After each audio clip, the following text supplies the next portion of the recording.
News morning ಎಡಿಷನ್ಗೆ ಮತ್ತೊಮ್ಮೆ ಸ್ವಾಗತ. ಒಂದು ಗುಡ್ ನ್ಯೂಸ್ ಇದೆ. ಸರ್ಕಾರಿ ನೌಕರರಿಗೆ 13,000 ಸರ್ಕಾರಿ ನೌಕರರಿಗೆ ಹಳೆ ಪಿಂಚಣಿ ಯೋಜನೆ ವ್ಯಾಪ್ತಿಗೆ ಒಳಪಡಿಸಿ ಆದೇಶವನ್ನು ಹೊರಡಿಸಲಾಗಿದೆ.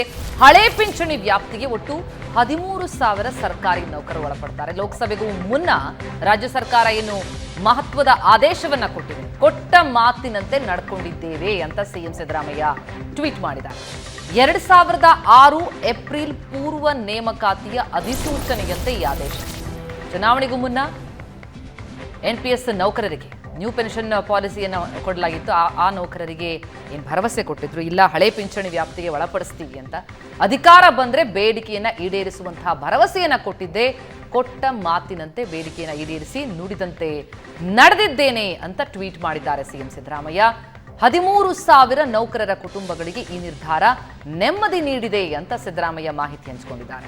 ಓಲ್ಡ್ ಪೆನ್ಷನ್ ಸ್ಕೀಮ್ ವ್ಯಾಪ್ತಿಗೆ ಒಳಪಡಿಸುವಂತೆ ರಾಜ್ಯ ಸರ್ಕಾರ ಆದೇಶವನ್ನು ನೀಡಿದ್ದು, ತಾನು ಏನು ಹೇಳಿಕೆಯನ್ನು ಕೊಟ್ಟಿತ್ತು ಚುನಾವಣೆಗೂ ಮುನ್ನ ಭರವಸೆಯನ್ನು ನೀಡಿತ್ತು, ಆ ಭರವಸೆಯನ್ನು ಈಡೇರಿಸಿದೆ ಸಿದ್ದರಾಮಯ್ಯ ಸರ್ಕಾರ. ಈ ಬಗ್ಗೆ ಟ್ವೀಟ್ ಮಾಡಿದ್ದಾರೆ ಸಿಎಂ.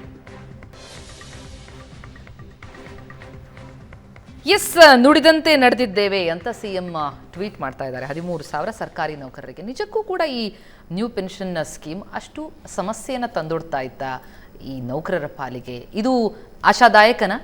ನೋಡಿ, ಸಮಸ್ಯೆ ಅಂದರೆ ಏನಂತಂದರೆ 2004ರಲ್ಲಿ ಕೇಂದ್ರ ಸರ್ಕಾರ, ಅಟಲ್ಜಿಯವರ ಸರ್ಕಾರ ಇತ್ತು, ಒಂದು ತೀರ್ಮಾನವನ್ನು ತೆಗೆದುಕೊಂಡಿತು. ಕೇಂದ್ರ ಸರ್ಕಾರದಲ್ಲಿ 2004ಕ್ಕಿಂತ ಮುಂಚೆ ಯಾರು ಜಾಯ್ನಿಂಗ್ ಆಗಿದ್ದಾರೆ ಅವರೆಲ್ಲರೂ ಓಲ್ಡ್ ಪೆನ್ಷನ್ ಸ್ಕೀಮ್ಗೆ ಬರ್ತಾರೆ. ಹೊಸ ಪೆನ್ಷನ್ ಸ್ಕೀಮ್ ಒಂದು ಶುರು ಮಾಡ್ತು.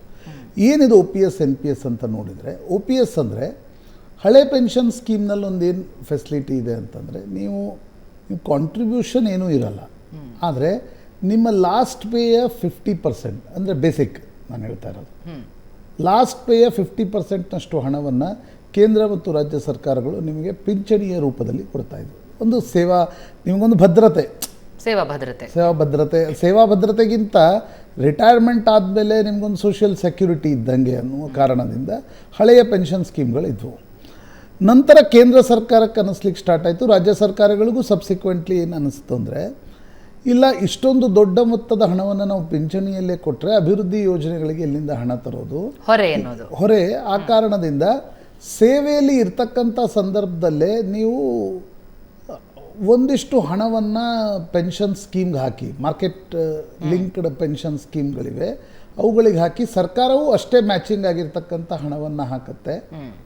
ಅದನ್ನು ನಿಮಗೆ ಪೆನ್ಷನ್ ರೂಪದಲ್ಲಿ, ಅಥವಾ ನಿಮ್ಗೆ ಹೇಗೆ ಬೇಕೋ 50% ಹಣವನ್ನು ಲಂಸಮ್ ತೆಗೆದುಕೊಳ್ಳಿ, ನಂತರ ಪೆನ್ಷನ್ ತೆಗೆದುಕೊಳ್ಳಿ ಅನ್ನುವ ರೀತಿಯಲ್ಲಿ NPS ಯೋಜನೆ ಜಾರಿ ಬಂತು.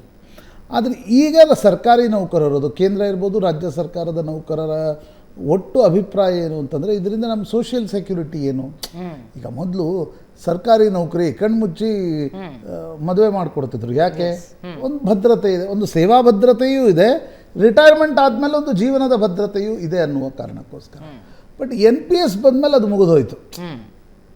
ಒಂದು ಏನಂತಂದರೆ, NPS ಬಂದಮೇಲೆ ಏನಾಯಿತು ಅಂತಂದರೆ, ನಿಮ್ಗೆ 58-60 ವರ್ಷ ಏನು ಕಟ್ ಆಫ್ ಇದೆ ಅಷ್ಟು ಜಾಬ್ ಸೆಕ್ಯೂರಿಟಿ ಇದೆ, ಆದರೆ ನಂತರದ ಪರಿಸ್ಥಿತಿಯಲ್ಲಿ ನಿಮಗೊಂದು ಭದ್ರತೆಗೆ ಪೆನ್ಷನ್ ಇಲ್ಲ ಅಂತಕ್ಕಂಥದ್ದು ಸರ್ಕಾರಿ ನೌಕರರನ್ನ ಒಂದಿಷ್ಟು ವಿಚಲಿತರನ್ನಾಗಿ ಮಾಡ್ತಾ ಇತ್ತು. ಆ ಕಾರಣದಿಂದ ಈ ಒಂದು ಚರ್ಚೆ ಚಾಲೂ ಆಯಿತು.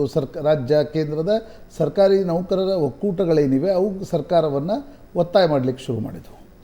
ಕಾಂಗ್ರೆಸ್ ಎಲ್ಲೆಲ್ಲಿ ರಾಜ್ಯಗಳಲ್ಲಿ ಅಧಿಕಾರಕ್ಕೆ ಬಂತೋ ಅಲ್ಲಿ NPS ಅನ್ನು ತೆಗೆದುಹಾಕಿ OPS ಅನ್ನು ಜಾರಿಗೊಳಿಸ್ತಕ್ಕಂಥ ನಿರ್ಣಯಗಳನ್ನು ತೆಗೆದುಕೊಂಡಿದೆ. ಅದು ಹಿಮಾಚಲ್ ಪ್ರದೇಶ ಇರ್ಬೋದು. ಯಾಕಂದರೆ ಹಿಮಾಚಲ್ ಪ್ರದೇಶದಲ್ಲಿ ಸರ್ಕಾರಿ ನೌಕರರ ಸಂಖ್ಯೆ ಸಿಮ್ಲಾದಲ್ಲಿ ಅತಿ ಜಾಸ್ತಿ ಇದೆ. That's a biggest vote bank ಇನ್ ಸಿಮ್ಲಾ.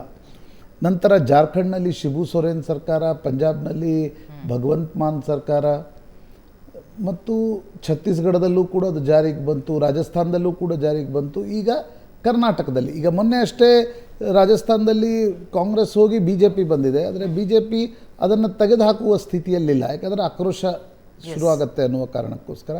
ಕರ್ನಾಟಕದಲ್ಲೂ ಕೂಡ ಚುನಾವಣೆಗೆ ಮುಂಚೆ ಸಿದ್ದರಾಮಯ್ಯನವರು ಒಂದು ವಾಗ್ದಾನವನ್ನು, ಭರವಸೆಯನ್ನು ನೀಡಿದರು. ನಾವು NPS ಅನ್ನು ರದ್ದುಗೊಳಿಸಿ OPS ಅನ್ನು ತರ್ತೀವಿ ಅಂತಕ್ಕಂಥದ್ದು. ನನಗನ್ಸುತ್ತೆ ಒಂದು ಅರ್ಧ ದಾರಿ ಕ್ರಮಿಸಿದ್ದಾರೆ. ಹೇಗಂದರೆ 2006 2004 ಕೇಂದ್ರದಲ್ಲಿ ಕಟ್ ಆಫ್ ಡೇಟ್ ಇದ್ದರೆ ಕರ್ನಾಟಕ ಸರ್ಕಾರದಲ್ಲಿ 2006 ಕಟ್ ಆಫ್ ಡೇಟ್. 2006ಕ್ಕಿಂತ ಮುಂಚೆ ಯಾರು ಜಾಯ್ನ್ ಆಗಿದ್ದಾರೆ ಅವ್ರಿಗೆ ಪೆನ್ಷನ್ ಇದೆ, ಓಲ್ಡ್ ಪೆನ್ಷನ್. 2006 ನಂತರ ಯಾರು ಜಾಯ್ನ್ ಆಗಿದ್ದಾರೆ ಅವರು NPSದಲ್ಲಿದ್ದಾರೆ. ಇಲ್ಲಿ ಸರ್ಕಾರ ಏನು ಮಾಡಿದೆ ಅಂದರೆ 2006 ಏಪ್ರಿಲ್ನ ಕಟ್ ಆಫ್ ಡೇಟ್ನ ಮುಂಚೆ ಏನು ನೋಟಿಫಿಕೇಷನ್ ಆಗಿ ಜಾಯ್ನಿಂಗ್ 2008-09 ಆ 13,000 ನೌಕರರಿಗೆ ಓಲ್ಡ್ ಪೆನ್ಷನ್ ಸ್ಕೀಮ್ನಲ್ಲೇ ಮುಂದುವರಿಯುವ ಒಂದು ಅವಕಾಶವನ್ನು ನೀಡಿದ್ದಾರೆ. That is bumper for 13,000 families ನಿಶ್ಚಿತವಾಗಿ. ಯಾಕಂದರೆ NPSನಲ್ಲಿ ನಿಮ್ಗೆ ಎಷ್ಟು ನಿಮ್ಮ ಕಾಂಟ್ರಿಬ್ಯೂಷನ್ ಏನಿರುತ್ತೆ ಅಷ್ಟು ಪೆನ್ಷನ್ ಬರುತ್ತೆ. ಒಂದು ನಿಶ್ಚಿತತೆ ಇದೆ. ಹಾಂ, OPS ಅಲ್ಲಿ ಒಂದು ನಿಶ್ಚಿತತೆ ಇದೆ. ಆ ಕಾರಣದಿಂದ ಆದರೆ ಅನೇಕ ನೀವು ಸರ್ಕಾರಗಳ ಈ ಏನಂತಾರೆ ಕಳೆದ ವರ್ಷದ ಎಕನಾಮಿಕ್ ಸರ್ವೆಗಳನ್ನು ತೆಗೆದು ನೋಡಿ, ಪಿಂಚಣಿಯನ್ನು ಕೊಡ್ಲಿಕ್ಕೆ ಸರ್ಕಾರ ಬಳಿ ಹಣ ಉಂಟಾ ಅಂತಕ್ಕಂಥದ್ದು ದೊಡ್ಡ ಪ್ರಶ್ನೆ. ಈಗ ಕರ್ನಾಟಕ ಸರ್ಕಾರದ ಬಳಿ ಕೂಡ ಎಷ್ಟು ಹೊರೆಯಾಗತ್ತೆ ಅಂತಕ್ಕಂಥದ್ದು ಸಿದ್ದರಾಮಯ್ಯನವರು ಹೇಳಿಲ್ಲ. ಐ ಥಿಂಕ್ ಬಜೆಟ್ಗಿಂತ ಮುಂಚೆ ಈ ವಿಷಯಗಳು ಬರ್ತವೆ. ಎಷ್ಟು ಅಂದರೆ ಬರೀ 13,000 ಜನರಿಗೆ ಕೊಟ್ಟಾಗ ಎಷ್ಟು ಹೊರೆಯಾಗತ್ತೆ ಅಂತಕ್ಕಂಥದ್ದು. ಸರ್ಕಾರದ ಬಳಿ ಎಷ್ಟು ಹಣ ಉಂಟಾ, ಸರ್ಕಾರದ ಖಜಾನೆಯಲ್ಲಿ ಆ ಮಟ್ಟದ ಒಂದು ಪಿಂಚಣಿ ಕೊಡ್ಲಿಕ್ಕೆ ಹಣಗಳು ಉಂಟಾ ಅಂತಕ್ಕಂಥದ್ದು ಪ್ರಶ್ನೆ. As far as Karnataka is concern, 5 guarantee ಯೋಜನೆಗಳಿಂದಾಗಿ ನಿಮಗೆ ಖಜಾನೆಯ ಮೇಲೆ ಇಷ್ಟು ಒತ್ತಡ ಇದೆ, ಯಾವುದೇ ಅಭಿವೃದ್ಧಿ ಯೋಜನೆಗಳನ್ನು ತರಲಿಕ್ಕೆ ಸಾಧ್ಯ ಆಗ್ತಾ ಇಲ್ಲ. ಆದರೆ ಚುನಾವಣೆಯ ಹೊಸ್ತಿಲಲ್ಲಿ ಈ ಅನಿವಾರ್ಯತೆ ಸರ್ಕಾರಕ್ಕೂ ಕೂಡ ಇತ್ತು. ಕೇಂದ್ರದಲ್ಲೂ ಕೂಡ BJP ಕೊಡ್ತಾ ಇಲ್ಲ, ಕಾಂಗ್ರೆಸ್ ಕೊಡ್ತಾ ಇದೆ ಅಂತಕ್ಕಂಥದ್ದು ಒಂದು ಏನು ಪ್ರಶ್ನೆ ಇತ್ತು. ಅದಕ್ಕನುಗುಣವಾಗಿ ಸಿದ್ದರಾಮಯ್ಯನವರು ಈ ನಿರ್ಧಾರವನ್ನು ತೆಗೆದುಕೊಂಡಿದ್ದಾರೆ ಅನಿಸುತ್ತೆ. ಇದರಲ್ಲಿ ಇದು ಅಂದರೆ ನನಗನ್ಸುತ್ತೆ ಎಷ್ಟು ಒತ್ತಡ ಬೀಳುತ್ತೆ, ಎಷ್ಟು ಹಣ ಬೇಕಾಗತ್ತೆ, ಇವು ಕೂಡ ಮುಖ್ಯವಾಗಿರ್ತಕ್ಕಂಥ ಪ್ರಶ್ನೆಗಳು. ಅಲ್ಲ ಅಂದ್ರೆ ಈಗ ಎಲ್ಲ ಲೆಕ್ಕಾಚಾರವನ್ನ ಮಾಡಿಯೇ ಕೇಂದ್ರವು ಪ್ರತಿಮಾ ಸಾಧ್ಯ ಆಗಲ್ಲ ಅಂತಲೇ NPS ಅನ್ನ ಮಾಡಿದ್ದು. ಅಂದ್ರೆ ಇದು ಕಷ್ಟಕರ ಆಗ್ಬೋದು ಅಂತ. ಈಗ OPS ಮಾಡಿದ ತಕ್ಷಣ ಅದಕ್ಕೆ ರೆಡಿ ಇದೆಯಾ ಸರ್ಕಾರ ಅನ್ನೋದು? ಅಲ್ಲ, ಒಂದು ರೆಡಿ ಇದೆ. ಚುನಾವಣೆ ಕಾರಣಕ್ಕೋಸ್ಕರ ತರೋದು ಸರಿ, 13,000 ಫ್ಯಾಮಿಲಿಗಳು ನಿಮ್ಗೊಂದು ಇರ್ತವೆ. ಆದರೆ ಹಣ ಉಂಟಾ? 2004ರಲ್ಲಿ ಇದನ್ನು ತರುವಾಗ ಆಗಿನ ಕೇಂದ್ರ ಸರ್ಕಾರ ಹೇಳಿತ್ತು. ಸಬ್ಸಿಕ್ವೆಂಟ್ಲಿ ಮನಮೋಹನ್ ಸಿಂಗ್ ಸರ್ಕಾರ 10 ವರ್ಷ ಇತ್ತಲ್ಲ, ಅದು ಅದನ್ನೇನು ರಿವರ್ಸ್ ಮಾಡಿರಲಿಲ್ಲ. ನಿಜ. ಅವಾಗೇನಿತ್ತು ಅಂತಂದರೆ, ಇಲ್ಲ ನಮಗೆ ಇಷ್ಟು ದೊಡ್ಡ ಮೊತ್ತದ ಹಣ ಈಗ ಅನೇಕ ಕಾರ್ಪೊರೇಷನ್ಗಳನ್ನು ತೆಗೆದು ನೋಡಿ. ಕಾರ್ಪೊರೇಷನ್ಗಳಿಗೆ ಸರ್ಕಾರ 100 ಕೋಟಿ ರೂಪಾಯಿ ಕೊಡುತ್ತೆ ಅಂತ ಅನ್ಕೊಳ್ಳೋಣ, ಒಂದು ವಿಶೇಷ ಅನುದಾನವಾಗಿ. ಅದರಲ್ಲಿ ಹೆಚ್ಚು ಹಣ ನಿಮಗೆ ಪಿಂಚಣಿಗೆ ಹೋಗ್ಬಿಡುತ್ತೆ. ಆ ಪಿಂಚಣಿಗೂ ಅಭಿವೃದ್ಧಿ ಕೆಲಸಗಳಿಗೆ ರಸ್ತೆ ಮಾಡಲಿಕ್ಕೆ, ಗಟರ್ ಮಾಡಲಿಕ್ಕೆ ಹಣನೇ ಇರಲ್ಲ ಕಾರ್ಪೊರೇಷನ್ಗಳ ಬಳಿ. ಯಾಕಂದರೆ ನಿಮಗೆ ಪಿಂಚಣಿ ಸೌಲಭ್ಯವನ್ನು ಕೊಡ್ತಾರೆ ಅನ್ನುವ ಕಾರಣಕ್ಕೋಸ್ಕರ. ಹೀಗೆ ಅನೇಕ ಸಂಸ್ಥೆಗಳಿಗೆ ಇದು ಹೊರೆ ಆಗಿರುತ್ತೆ. ಆದರೆ ಅದರಲ್ಲಿ ಜೀವನದ ಭದ್ರತೆಯೂ ಒಂದು ಪ್ರಶ್ನೆ ಇದೆ. ನಿಜ ನಿಜ. ಯಾಕಂದರೆ ಭಾರತದಲ್ಲೇನು ನಿಮಗೆ ಫಾರಿನ್ ಕಂಟ್ರೀಸ್ಗಳಲ್ಲಿ ಒಂದು ಸೋಷಿಯಲ್ ಸೆಕ್ಯೂರಿಟಿ ನೆಟ್ ಇದೆ. ಅದರಲ್ಲಿ ಬದುಕಿನಿಂದ ಸಾವಿನವರೆಗೆ ಒಂದು ಸಾಮಾಜಿಕ ಭದ್ರತೆ ಅಡಿಯಲ್ಲಿ ಮನುಷ್ಯ ಬದುಕ್ತಾನೆ. ಯಾರು ಗಳಿಸ್ಲಿಕ್ಕೆ ಸಾಧ್ಯ ಆಗಲ್ವೋ, ಯಾರಿಗೆ ಯಾರೂ ಇಲ್ವೋ, ಅವ್ರಿಗೆ ಒಂದು ಭದ್ರತೆ ಇದೆ.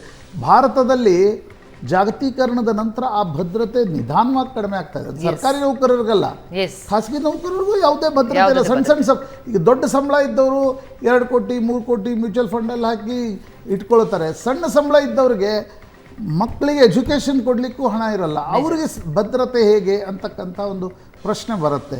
ಆ ಕಾರಣದಿಂದ ಈ NPS OPSನ ಚರ್ಚೆಗಳು ಕೂಡ ಅನೇಕ ಹೊಸ ತಿರುವುಗಳನ್ನು ಪಡೆದುಕೊಳ್ತಾ ಇದ್ವು. ಕೇಂದ್ರ ಸರ್ಕಾರ ಒಂದು 2022ರಲ್ಲಿ ಫೈನಾನ್ಸ್ ಸೆಕ್ರೆಟರಿ ಅಧ್ಯಕ್ಷತೆಯಲ್ಲಿ ಒಂದು 4 ಮೆಂಬರ್ ಕಮಿಟಿಯನ್ನು ರಚಿಸಿದೆ. NPS ಇರಬೇಕಾ OPS ಇರಬೇಕಾ ಅನ್ನುವ ಬಗ್ಗೆ ಚರ್ಚೆಗೆ, ಅಂದರೆ ಒಂದು ಶಿಫಾರಸನ್ನು ಕೊಡಿ ಅಂತಕ್ಕಂಥದ್ದು. ಹೀಗಾಗಿ ಕೇಂದ್ರ ಸರ್ಕಾರವು ಆ ಮೂಡ್ನಲ್ಲಿದೆ. 4 ಮಂದಿ ಕಮಿಟಿ ರಿಪೋರ್ಟ್ ಏನು ಬರುತ್ತೆ ಅಂತಕ್ಕಂಥದ್ದು. ಆದರೆ ಅದಕ್ಕಿಂತ ಮುಂಚೆ ಸಿದ್ದರಾಮಯ್ಯನವರು 13,000 ಕುಟುಂಬಗಳಿಗೆ ಒಂದು ರೀತಿ ಹಳೆಯ ಪೆನ್ಷನ್ ಸ್ಕೀಮ್ನ ಆಧಾರವನ್ನು ಕೊಟ್ಟಿದ್ದಾರೆ.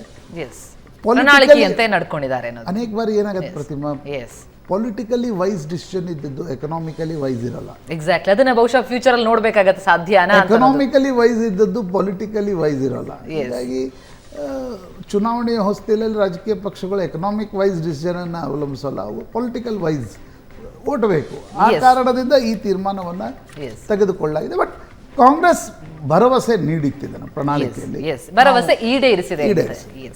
ಇದೊಂದು ಪುಟ್ಟ ಬ್ರೇಕ್ನ ಸಮಯ. ಬ್ರೇಕ್ ಆದ ಮೇಲೆ INDIA ಒಕ್ಕೂಟ ಮೋದಿ ಮಣಿಸೋಕೆ ಅಂತ ಹೇಳಿ ಎಲ್ಲರೂ ಕೂಡ ಒಟ್ಟಾಗಿ ಒಂದು ಕೂಟ ಮಾಡ್ಕೊಂಡಿದ್ರು. ಆ ಕೂಟದಲ್ಲೇ ಈಗ ಕಂಪನ ಶುರುವಾಗಿರುವಂಥದ್ದು ಯಾಕೆ, ಯಾರೆಲ್ಲ ಆಗಿದ್ರೆ ಈಗ ಹಿಂದೇಟ್ ಹಾಕ್ತಾ ಇದ್ದಾರೆ, ಯಾರ ಬೆಂಬಲ ಸಿಗ್ತಾ ಇಲ್ಲ, ಈ ಬಗ್ಗೆ ಇನ್ ಡೀಟೇಲ್ ಆಗಿ ಮಾತನಾಡೋಣ. ಕ್ವಿಕ್ ಬ್ರೇಕ್ ಆಗುತ್ತೆ.